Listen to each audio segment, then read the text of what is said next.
오늘 함께 묵상할 성경 말씀은 민수기 35장 1절에서 21절 말씀입니다. 민수기 35장 1절에서 21절 말씀입니다. 오늘은 15절 말씀을 읽겠습니다. 이 여섯 성읍은 이스라엘의 자손과 타국인과 이스라엘 중에 거류하는 자의 도피성이 되리니 부지 중에 살인한 모든 자가 그리로 도피할 수 있으리라. 아멘. 오늘 함께 생각할 주제는 일상을 사는 특별한 사람들, 도피성입니다. 오늘 민수기 35장에서는 두 가지를 설명하는 듯 보이지만 한 개의 장소에서 일어나는 일로 보시면 됩니다.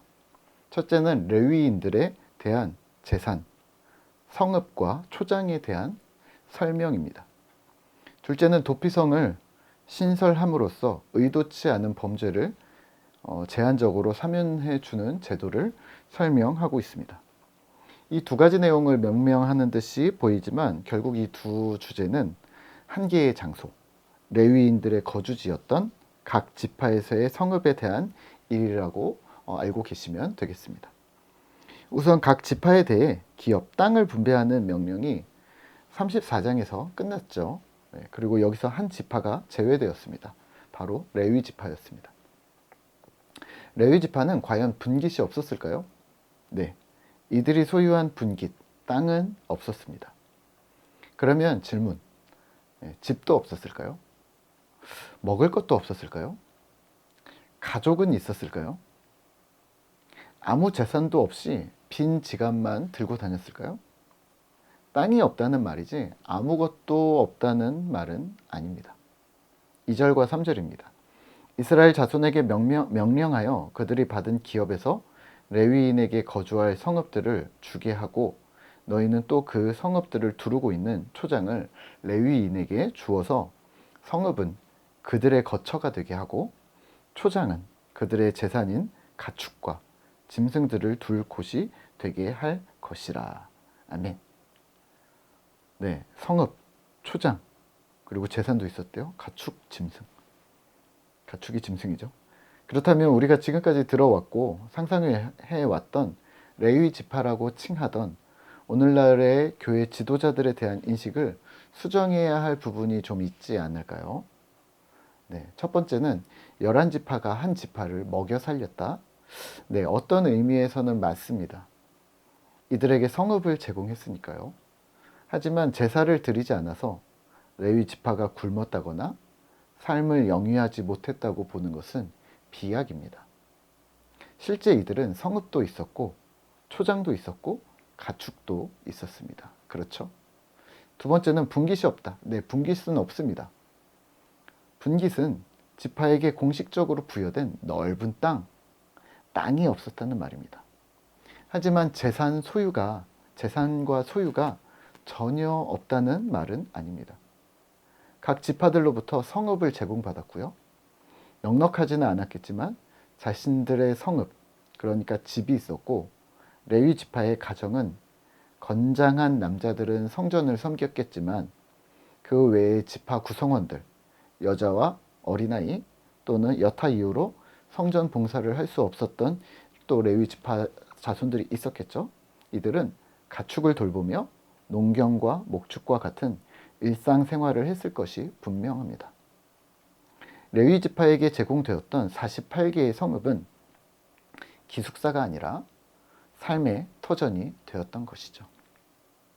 왜 기숙사라고 했냐면 기숙사는 수업 시간에 아무도 없거든요. 네. 자, 그렇다면 자신은 소유가 없다고 당당히 말하는 교회 지도자들에 대해서 좀 생각해 보셔야 합니다. 레위 지파가 땅이라는 기업을 못 받은 것이지 각 지파들로부터 제공받은 삶의 터전에서 이들은 일상을 살아가고 있었다는 것 또한 강조해야 하는 사안입니다. 반면에 리더는 소유가 없어야 하고 없어야 성경적이고 훌륭한 목사다라고 생각하는 교회 멤버들은 경제관념을 바꾸셔야 합니다. 교회 리더들의 가족들에게 같은 기대치를 갖는 것도 바꾸셔야 합니다. 진짜 레위 지파로 오늘날 리더들을 접근하신다면 교역자들의 사모나 사부님들, 그러니까 여성 교역자들의 남편들 또는 교역자들의 자녀들 등에도 같은 기준을 댈 수 없다는 말입니다. 사모님이니까 당연히 목사님과 같은 레벨이고 목회자나 중직자들, 자녀들도 엄마 아빠의 직위가 그러하니 신앙도 타고날 것이라고 생각한다면 조금 안 맞는 것과 같습니다. 결론은 레위지파 역시 자신의 일상에 충실해야 하며 레위지파의 가족 역시 자신의 삶에, 각자의 삶에 충실해야 한다는 말입니다. 가정을 돌봐야 했고 학업에 충실해야 했고 운동도 해야 했고 인간관계도 병행하면서 가정으로서의 기능, 부모와 자녀의 역할 등도 똑같이 해야 한다는 말입니다. 혹시 무언가 다른 집안이고 특별한 집안이고 그래서 신성시하거나 당연시하는 것에 대한 조심성을 말씀드렸습니다. 목회자 본인도 그러시면 안 되고 교회 멤버들도 그렇게 생각하지 않으셔야 합니다. 더불어 도피성입니다. 도피성은요, 48개의 성읍 가운데 6개가 지정이 되었습니다. 모든 레위 성읍에 레위 지파가 살았겠죠. 이제 흩어져서. 그리고 특별히 이 48개 중에 6개의 성에는 스스로 억울하다고 피난오는 자들, 그러니까 피난오는 살인자들이 있었습니다. 13절에서 15절입니다. 너희가 줄 성읍 중에 6을 도피성이 되게 하되 세 성읍은 요단 이쪽에 두고, 이쪽에 있었죠. 세 성읍은 가나안 땅에 두어 도피성이 되게 하라. 이 6성읍은 이스라엘 자손과 타국인과 이스라엘 중에 거류하는 자의 도피성이 되리니 부지 중에 살인한 모든 자가 그리로 도피할 수 있으리라. 여기서 도피성은요, 의도적인 살인이 아닌 실수나 사고로 사람이 죽었을 때 책임자가 그 현장에서 상대방의 친족들에게 바로 복수의 죽음을 당하지 않고 도피성으로 도주해서 억울한 판결을 해결해 달라고 요청할 수 있는 장소였던 거죠. 그리고 또 그 재판 때까지 머무를 수 있는 장소가 바로 도피성이었습니다. 자, 여기서 재판을 기다리는데요. 만약에 살인자에게 고의적인 살인 의도가 없다고 판결되면 그 살인자는 도피성에서 제사장이 죽을 때까지 거주하면서 살 수는 있었습니다. 그러나 도피성을 나갈 수는 없었습니다. 도피성 밖에서 만약에 피해자의 가족들을 만나서 복수의 죽음을 당한다면 그것은 당연한 일이었습니다. 또 만약 제사장이 죽는다면 이 살인자는 자유의 몸이 되었습니다.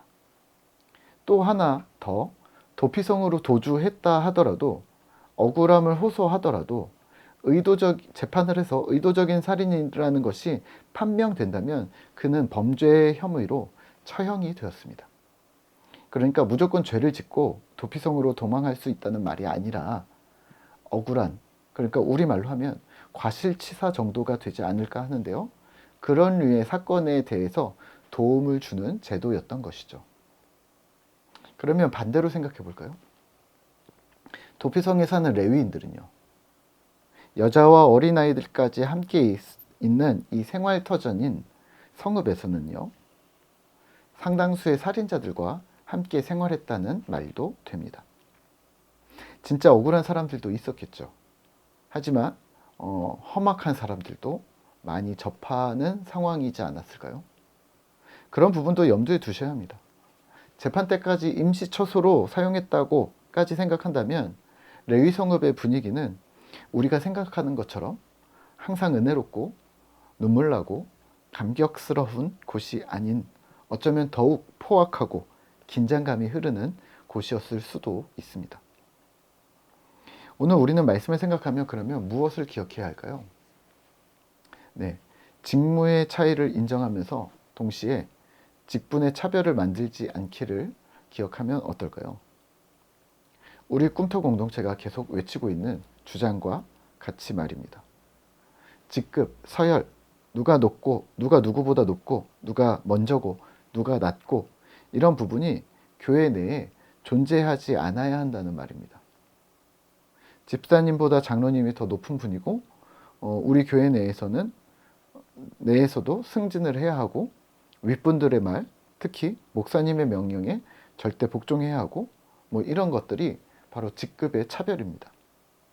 그러면 직무의 차이는 뭘까요?